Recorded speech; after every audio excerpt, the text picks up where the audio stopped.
is getting dangerous. I don't wanna fight the feeling inside. A more stylish Golf or a brand new Volkswagen baby? Ladies and gentlemen, welcome to T Roc. Young, fresh, much better looking than the Golf. You can make it even cooler by personalizing the roof color, the alloy wheel design, but all that coolness and style do not come cheap. The model I have with me today is worth 49,000 Swiss francs, which is more or less an equivalent to the US dollar. Is it all worth it? Well, you're gonna have to come with me and we'll find out. We let go, it's something in the way you move that makes me do things I've never done.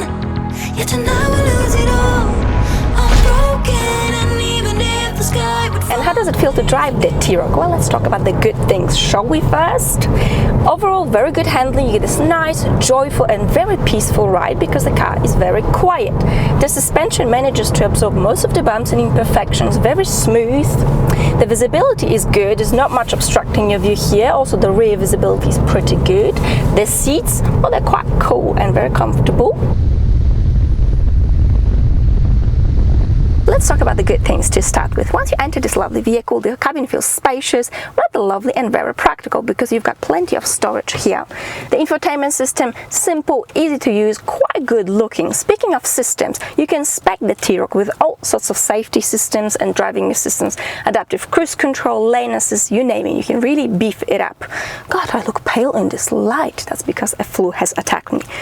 And speaking of bad things, well, the quality of the materials. Now, not the Volkswagen, why have you done it? There's a lot of hard plastic here. It's just not as lush as you would expect from a car for 49,000 Swiss francs. Hook me up on summer night.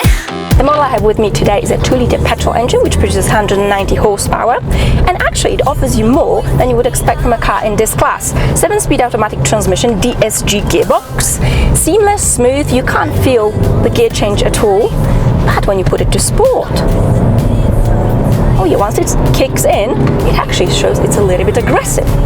It does take a little while, but hey, it's a 190 horsepower car.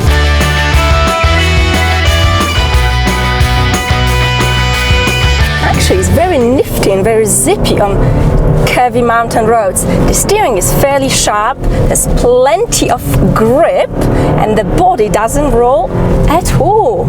You can actually have a little bit of fun in this SUV Volkswagen. Who would have known when I take it to the mountains, it's going to behave so well. Look at it.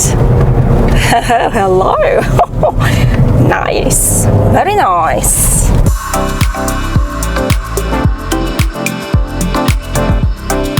What about the bad things? Oh dear. Well, the only bad thing about this car is really the petrol consumption.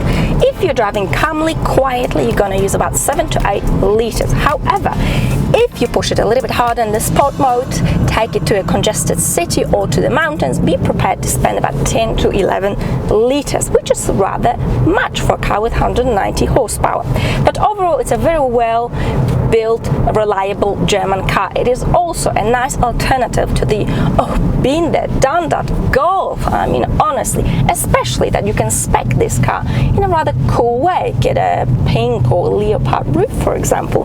Well, that's rather lovely. Enough blabbering. I think on that note, I'll wrap it all up. I'd like to thank you very much for watching. I hope you have enjoyed it. I'm looking forward to your comments and questions. A big thank you to Karin from Volkswagen Switzerland for lending me this car. Again, guys, thank you very much for watching, and I will see you all very, very soon. Bye!